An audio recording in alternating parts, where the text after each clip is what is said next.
Welcome to Doctorates of the Absurd, your provider of belief on demand. Okay, let's just dive right into a really strange puzzle. We are living in what is, by almost any measure, the safest, most morally conscious time in all of human history. So, why do our private lives, the stuff behind closed doors, seem to be getting so monstrous? That's the mystery we're going to unravel. So first up, this is the core tension we're all living with, this massive split between who we are in public and who we are in private. We've all become so good at playing the part of the good person, but it feels like that performance is creating a kind of shadow, a private self that's getting weirder and more extreme. Let's figure out how we got here. I mean, just think about your own life online. It's a stage, right? We're all performing this version of ourselves that is morally pure, signaling all the right virtues. But if you look at the data, behind the screens, a totally different story is playing out. We're backing away from real-world commitments, and we're drawn to media and fantasies that are the exact opposite of that pure image we project.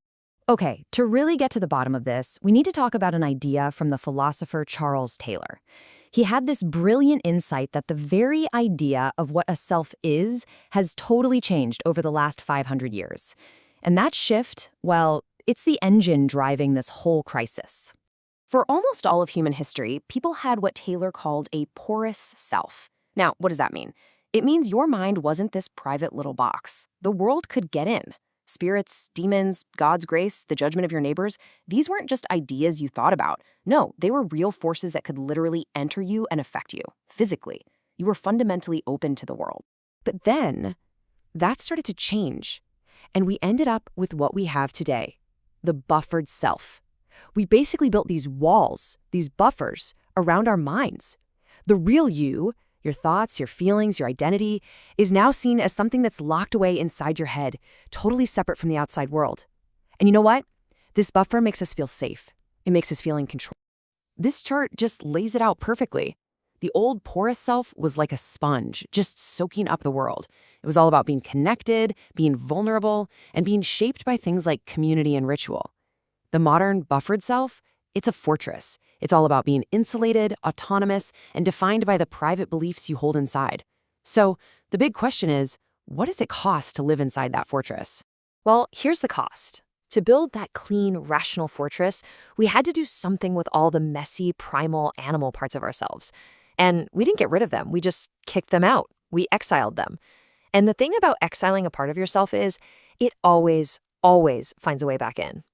The great psychologist Carl Jung had a name for this land of exile. He called it the shadow. The shadow is all that primal, instinctual stuff about you that you'd rather not admit to.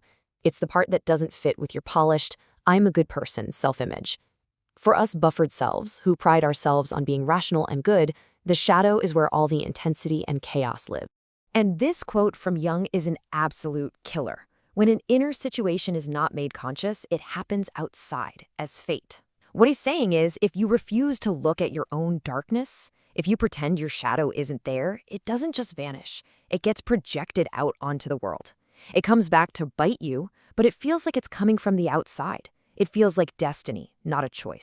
And the buffered self has the perfect tool for ignoring its shadow. It's called a morality of stance. It's a kind of psychological loophole.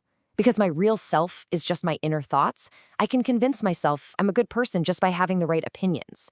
I don't actually have to do anything hard in the real world. My goodness is just a private feeling I have safe inside my buffer. So let's get to the fallout. What happens when you have a whole society of buffered people all denying their own shadow? Well, it doesn't create a utopia. It creates a world where all that denied energy comes roaring back with a vengeance, in some really specific and really destructive ways. Here's a pretty stark example. In public, we demand that all our stories and media about relationships be perfectly safe, clean, and equitable. But what happens to the primal animal drives for things like danger and polarity and intensity? They get pushed down. And this is one way to understand the documented explosion in really extreme violent pornography. It's the shadow screaming for the raw intensity that our conscious, buffered self has outlawed. It also explains why things like commitment are falling apart. To the buffered self, whose number one goal is protecting its own independence, things like marriage and having kids are terrifying. Marriage, that's someone else breaching the walls of your fortress. Having a child, That's a literal biological invasion followed by decades of servitude. These are fundamentally porous activities, and they feel like a direct threat to the modern self. And look, this isn't just some abstract theory. You can see it clear as day in the data. The steady drop in things we used to take for granted, like marriage, lines up perfectly with this cultural shift toward the buffered, fortress-like self. We are actively choosing the safety of insulation over the messy, chaotic, but meaningful reality of connection.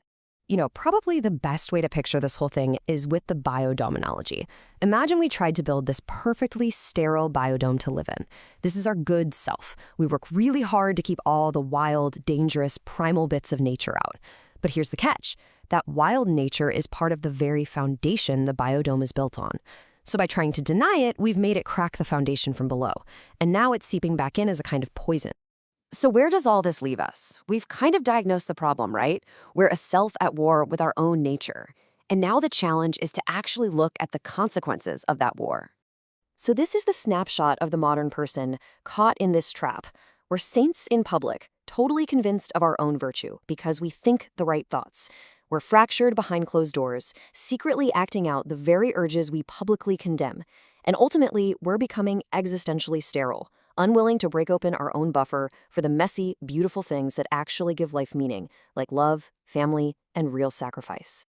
I mean, really, this just sums the whole thing up. Self-delusion at scale is a hell of a thing. We've created an entire system, a whole culture based on patting ourselves on the back for how good we are, while the actual foundations of a meaningful life are crumbling right under our feet. And that leads us to the final, really challenging question for all of us. We've spent centuries building this fortress around the self.